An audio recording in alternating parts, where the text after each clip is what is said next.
be for certain industries and products and services. Time for me to focus on this. Just need to make sure it's the right timing.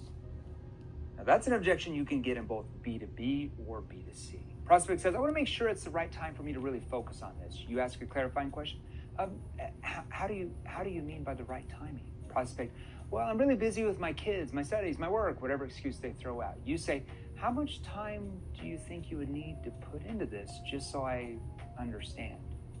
Prospect, well, it looks like from what you went over with me that I'm going to need to put in at least 15, 20 hours a week into this.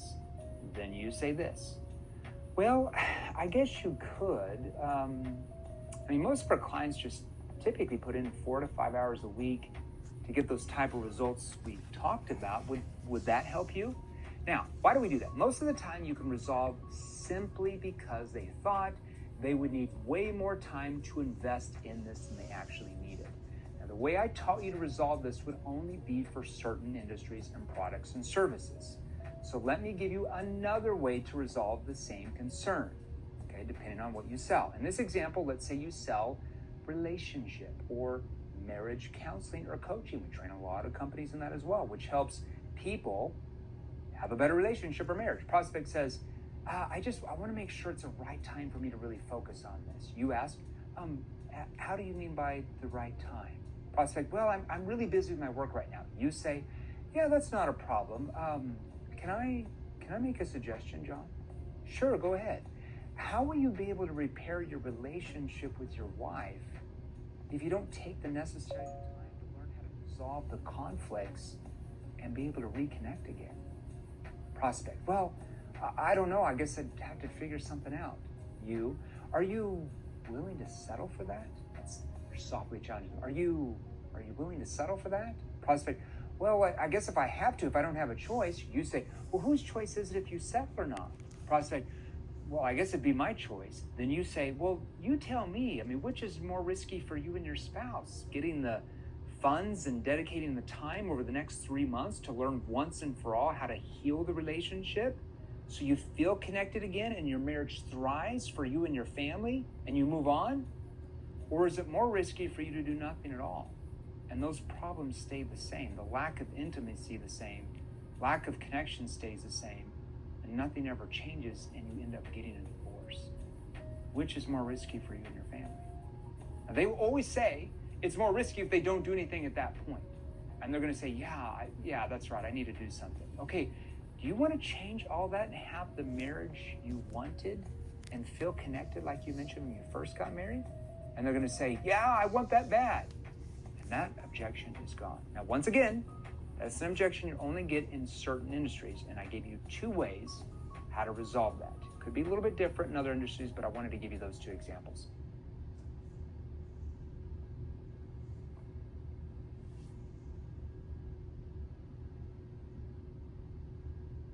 So objection number 27.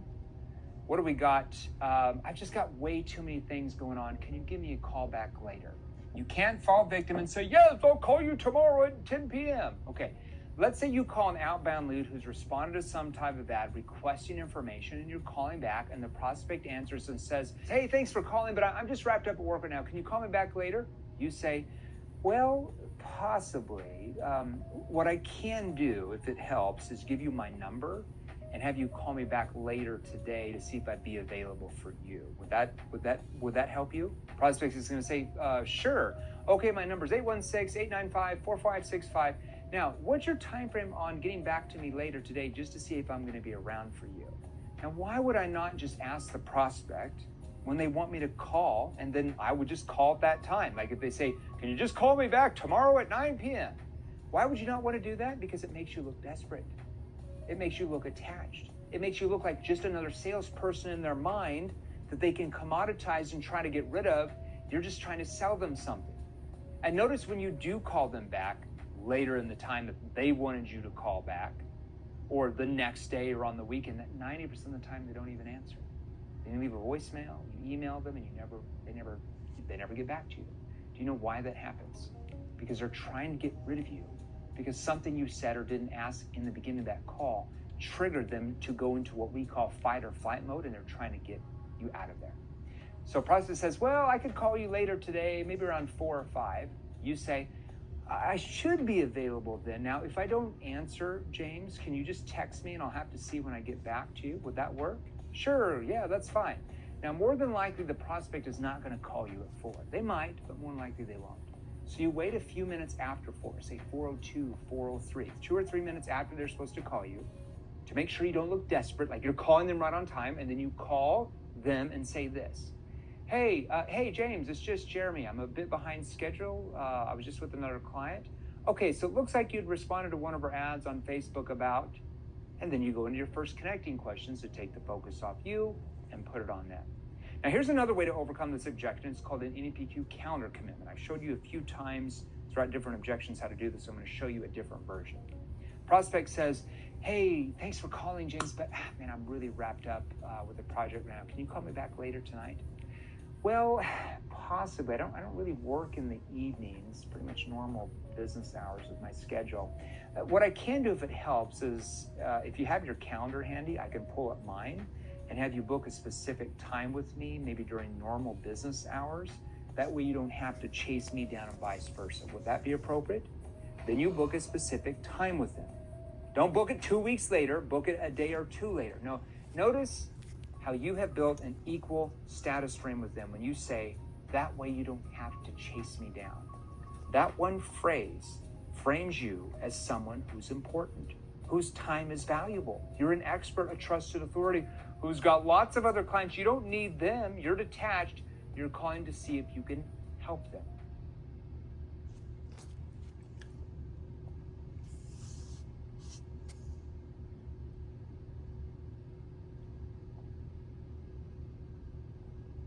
All right, objection number 28. What's the difference with your company compared to others who do something similar to you or who do the same thing? Now, typically you're going to get this objection. This could be B2B or B2C. It doesn't matter what you sell. You're going to get this objection, or I would call it even a question. It's usually going to be thrown at you in the beginning of a sales call or conversation or the beginning of a boardroom meeting. It could be that. You might have already had several calls with a C-level executive or other decision makers. Now they're having you present to the board. Somebody you've never met, a decision maker, throws that out in the very beginning, puts you on the spot. What the hell do you do? So let's say at the beginning of a conversation, within the first minute, the prospect just throws out this objection and says, well, what's different about your company compared to others out there who have similar services, Jeremy? You say, well, maybe nothing. And just so you're aware, Sandra, I'm not quite sure we can even help you yet. We'd have to understand more about what you have in place now as far as X and Y and Z compared to what you might be looking for to see kind of what that gap looks like. For example, what do you currently use for? And you go right into your first situation question. See, the first thing we have to do is disarm the prospect so they want to engage. If you just go right into, well, the reason why we're different is because of this and because of this. We have the best this and the best that. They're just going to try to get rid of you. That's what most salespeople do. They go off on how they have the best this, the best that, and they start talking about the amazing features and benefits that they believe are better than their competition. But what's the major problem with that? Well, your prospect hears the same thing from your competitors, right? And every other salesperson who's ever tried to sell them something. So you all sound the same. And because of that, you get commoditized with everyone else, where they view you as just another salesperson trying to shove your solution down your throat. Never do that. Do what I showed you how to do and watch them open up, engage. Important when you say, well, maybe nothing. Well, maybe nothing. And just so you're aware, I'm not quite sure we can even help you. When I say, well, maybe nothing, I want to pause 2 seconds in between that. You don't want to say that all in 1 sentence, okay?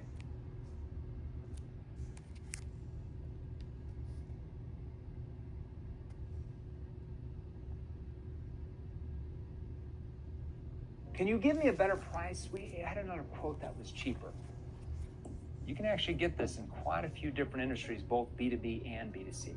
Now, this could be an objection you get at the end of your presentation or a proposal where they're negotiating you on price, or maybe the next day, okay? Or the next week. This is easy to diffuse with the right NEPQ diffusing questions. Prospect says, hey, can you give us, Barry, can you give us a better price on this? You say, I guess what's behind that question, just so I understand? Or you can say, how do you mean by better price? How do you mean by better price? Or, Barry, what's behind that question, just so I understand? Prospect says, well, XYZ company that came over yesterday gave us a quote that's cheaper than yours. You say, Oh, okay. I guess what quote did they give you and for what? Or you can say this, can you go over their proposal with me in detail just so I understand better? If it's more of a B2B deal. Or you can say, okay, and what type of quote did they give you for what specifically? Now you want to ask this last question because sometimes a prospect can be making stuff up, or they can get a quote, but it's for a service problem that is far different than what you were offering, and you know it won't actually solve the problem they told you they had. You say, well, and they show you everything, blah, blah, blah. Okay, John, thanks for showing it to me. It really depends on what kind of results do you want. Is price the most important thing to you, or actually solving those two problems and actually getting the results you want? Prospect says, well, we have to have results, but if you could get a better price, that's important too. You ask, sure, can I make a suggestion? Prospect, sure, go ahead. Well, from looking at, from what you said, what they quoted you is for XYZ, which does ABC. Now, we could give you the same exact quote for that as well. But like I mentioned, it just depends on the results you want. Now, in this example, let's say you sold windows in this example, okay? It just depends on the results you want. We could install these cheaper XYZ brand windows they quoted you. You would just end up having to replace them in the next 5 to 7 years once they start wearing down, and your utility bills would be about the same that they are now, which I think you'd mentioned you're paying like $500 a month. Now, we could also put in a mid-range window that would last a bit longer, probably 10, 11, 12, maybe 14 years. That's going to cut your utilities down probably by XYZ percentage. Or we could completely solve the problem and put in the ABC windows, which are going to last the next 20 to 25 years, and cut down your utility bill like you'd mentioned around XYZ percentage. So the question is, which is more important? Like, which is more risky? Is it more risky to get the extra funds to put in for the windows that are going to last you the longest, increase the value of their home by XYZ percentage, and cut your utility probably by, let's say, 43% or whatever your number is? Or is it more risky for you to put in these cheap windows, the utilities just stay the same, so you pay $200 more a month than you'd have to, the cold air keeps coming in at night in your daughter's room like you mentioned, and you end up having to replace them again in the next 5 to 6 years? Which is really more risky? Which is more expensive? That's how you do that. All right, and that's just an industry-specific example. So for other industries, it's going to be a little bit different.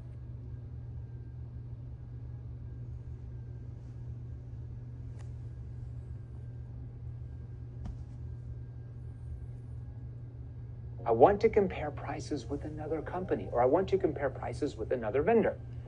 It could say company or vendor. It really depends on if you sell B2B, B2C. A lot of times B2B, like if you're selling to companies, they're talking about vendors. Sometimes they talk about companies. If you're selling B2C, they're not really going to say vendors. They're going to say more companies, okay? Here, once again, we need to disarm the prospect instead of throwing out some rebuttal, which more than likely will trigger sales resistance and hope and pray they buy from us, okay? Typically, you're going to get this objection after a presentation or a proposal, all right? Prospect says, this sounds very, very good, Tony, but we've got another company coming in tomorrow and want to compare prices with that vendor as well. You say, yeah, that's not a problem. So let's say this other company coming in tomorrow also meets your criteria, including the price. How would you then decide what to do? Now, let me repeat that. I want to repeat that one more time for you. That's not a problem. That lowers sales resistance. You say that. So let's say this other company coming in tomorrow also meets your criteria, can solve the problem, and they also meet the criteria, including the price. How would you then decide what to do? Prospect says, well, at that point, it would really come down to, and then they're going to tell you their hot button that you will need to understand to be able to make sure you close the sale. That question right there helps you find out the key things you're going to need in your sales process to help this prospect move forward with your solution, especially if you know they are meeting with your competitors. I can also guarantee you that other salespeople who are competing for this account from your competitors will not know how to ask that question and will not know the one or two things that this prospect will tell you that's going to push them over to your advantage and buying from you. That one question helps you do that. You're welcome on that one. That made me a lot of money in sales.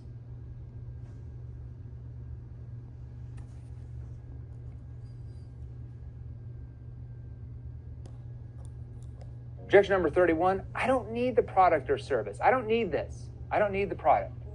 How many of you get that objection? Now, once again, the first thing we have to focus on, I sound like a robot, is disarming the prospect to get them to open up and engage with us rather than trying to shut us down and trying to get rid of us. We have to do that. This type of an objection would usually happen towards the beginning of the conversation. The prospect says, we don't really need this right now. We already have XYZ. You say, yeah, that's not a problem. And Frank, just so you're aware, I'm not quite sure we could even help you yet. We'd have to understand a bit more about what you have in place for A, B, and C now, just to see if we can actually help. Now, if we can't, we can just end the conversation. We can end the call, or we could even recommend someone else who might be able to help you more. Are you with me on that? And you ask that checking for agreement question right there. Prospect says, yeah, okay, that makes sense. And then you say, I guess we need to know or understand more about what you have for, and you go right into your first situation question. So it's all about disarming the prospect. On that one, if you do that, watch how your prospects open up, and they're going to say, okay, yeah, go ahead. What do you got? Or that makes sense. Or what question do you have for me? And then you go right into it. Works almost every single time. I made a lot of money. And the salespeople we train, that we teach that, make a lot of money. The companies we train make hundreds of millions of dollars from that one, I will tell you.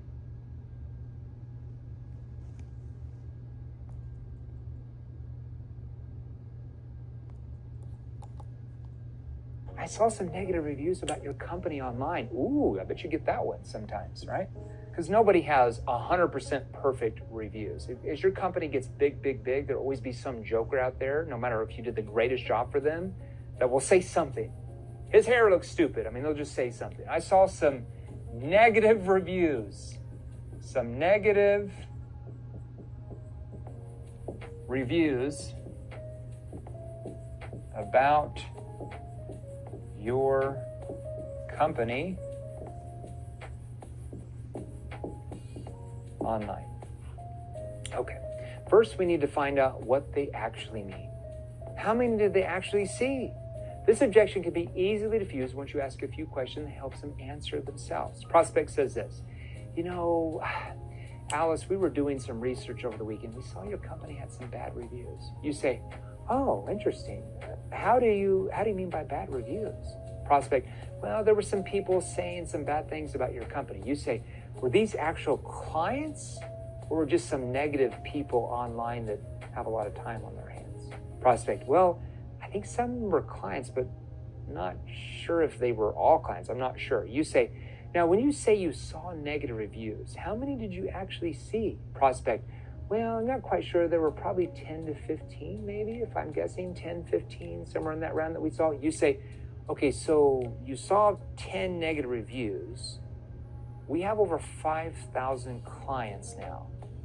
So if you saw 10 clients, let's say they were even clients, because the reviews we see, most of them aren't even, we're never clients. But let's say 10 clients out of 5,000 complained and said we were bad. That's about 0.02%. So that would be 1/5 of 1% that were complaining, while the other 99.8% have great experiences and actually gets their problem solves and actually get them the results they want. So if we have a 99.8% success rate, what would that possibly mean about us getting our clients' results? Prospect, well, yeah, I guess it sounds like you guys do great things. Well, our clients would say that for sure, but can I make a suggestion to you? Prospect says, sure thing. You say, have you ever considered that no matter how great you do for your clients, that when your company is larger, there's always going to be some that for whatever reason will not do what they're supposed to do on their end, and then who do they usually blame that? Who do they usually blame that on? Prospect, well, yeah, they blame the company. I mean, we have clients like that complain, so I really appreciate you clearing that up for us. See how easy that is? You got to help them overcome that in their own mind. Okay? All right.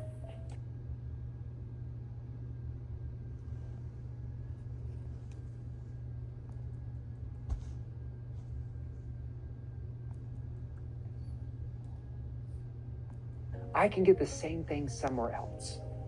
Hey, I can get the same thing somewhere else. First of all, do you know what they actually mean when a prospect says that to you? Probably not. So we need to clarify first and disarm them so they want to engage.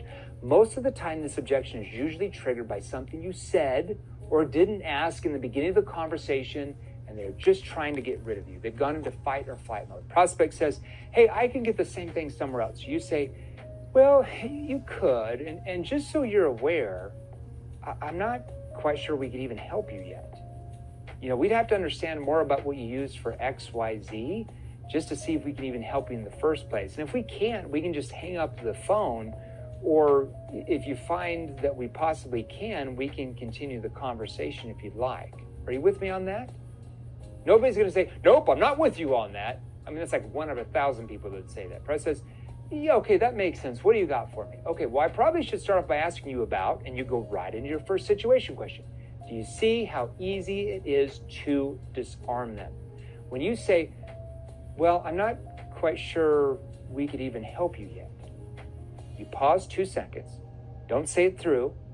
I'm not quite sure we could even help you yet. We'd have to understand a little bit more. See, that disarms them because they're like, what? There's no sales resistance there when you say you don't even know if you can help them yet. Because how do you know? You haven't even had a conversation with them.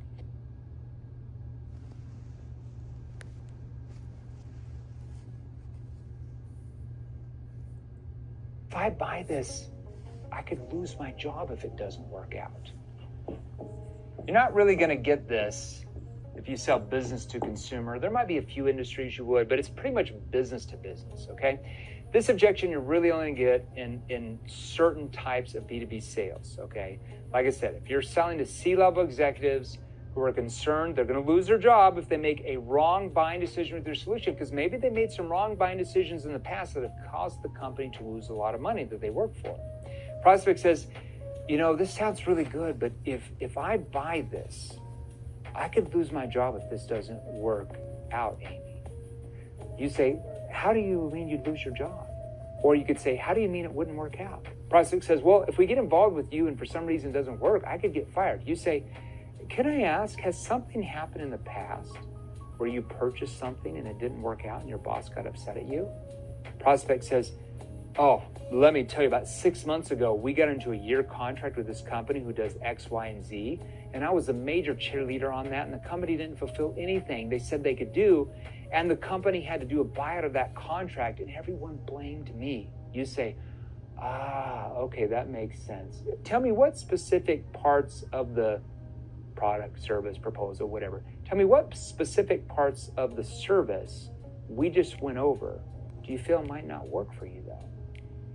Prospect says, well, we like everything, but your IT guy said that.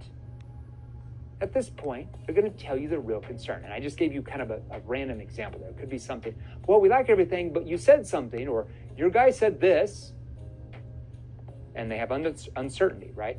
Now, at this point, they're going to tell you the real concern they have, and you want to discuss that and diffuse that. And then after you've done that, you come back around to the original objection and ask this.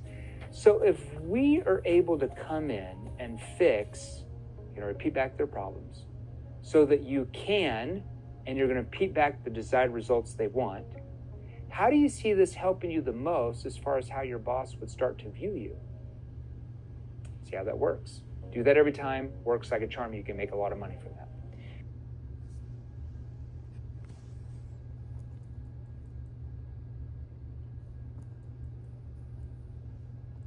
What do you do when the prospect just says, hey, I'm not interested?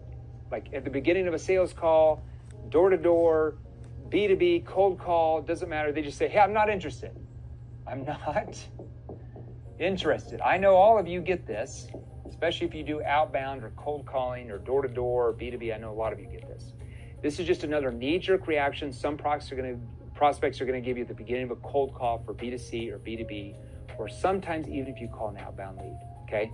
It's comparable to you walking into a retail store to shop for clothes. You really need some clothes, and the salesperson comes up to you and says, hey, how can I help you? And you say, just looking. You see, it's just a trigger response from what you were saying at the beginning of that call, that conversation, that causes your prospect to go into fight or flight mode where they try and get rid. Prospect says, let's role play. Hey, I'm not interested. I'm just not interested. Oh, I apologize. I didn't mean to offend you. And just so you know, I'm not quite sure we could even help you yet. We'd have to understand more about what you're using for A, B, and C in that area, just to see if we can even help you in the first place. And if we can't, we can just end the call. Or if you find that we can possibly, we can continue the conversation if you want us to. Are you with me on that? Now, your prospects are going to say, okay, yeah, that makes sense. And if they still say, no, I'm not interested, and hang up the phone, then just move on. You're not going to sell them anyways. Most of the time, they'll be like, yeah, that makes sense. Like, what do you guys do? Or what question do you have for me? Okay, I probably should start off by asking you about, and you go right into your first situation question, okay, which we teach in all of our virtual training courses, right into your, from situation, connecting question to situation, to problem awareness, to solution awareness questions, to consequence questions, to transition, to commitment questions, to closing, all right?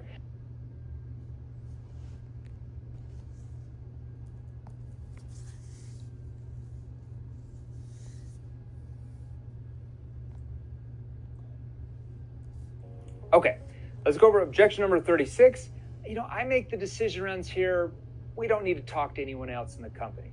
Now, this objection will come up quite a bit if you sell in the B2B complex selling environment world, especially if you don't understand what questions to ask to be able to navigate throughout the company's decision-making process in that organization and pull in other influencers and other decision makers.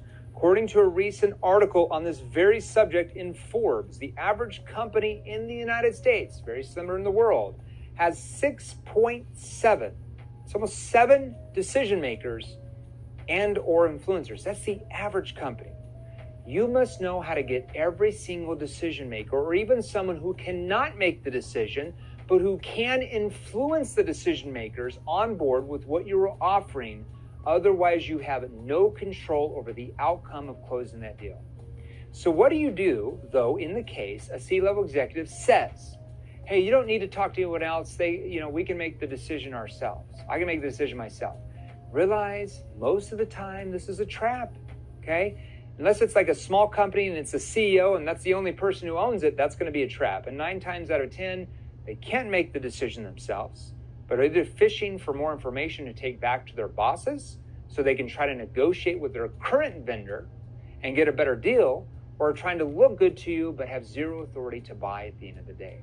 Now, what do most salespeople say to try to find out who they are decision makers? They say something like this. This is what the average salesperson does. Don't do this. It doesn't work. They say, now, besides you, John, who are the other decision makers on this? Don't do it. Say it this way. Sally, can you walk me through your company's decision-making process when it comes to solving problems like this? Can you walk me through your company's decision-making process when it comes to actually solving these type of problems you mentioned? Prospect says, well, I make the decision runs here. There's no reason for anyone else really to be involved. You say this, oh, I wasn't questioning if you could make a decision for the company. What I'm asking is who else would be involved as far as implementing this, using this, invoicing this, subscribing this, understanding how this would solve XYZ problem. You would say different things depending on what you sell. You just plug in one of those. You wouldn't say all of those. You just plug in one of those. Now, in this example, let's say you sell some type of software that has to be installed, has to be installed, has to be set up with IT, and they have to learn how to use it. So you would say this. So can you walk me through your company's decision-making process when it comes to actually solving problems like this? Well, we'd have to get Jim involved. He's our CTO, so he understands how it worked for his people. Then you would say, okay, besides Jim, though, who else would be impacted by your company switching from your current XYZ vendor over to us, though? Prospect, well, now that you talk to me about it, well, our COO would need to have an understanding as she helps with X, Y, and Z. Okay, that makes sense. Would it help you if we booked a time later in the week? I'd have to look at my schedule to run through this with your CTO, their team, and your CO to make sure they're on the same page and go through questions that they're probably going to have. Oh, gosh, yeah, that would do that for sure. That would be very helpful. And that's how you do that. That's how you start to navigate through the organization to get other decision makers on board. All right? You do that, you're going to do really well.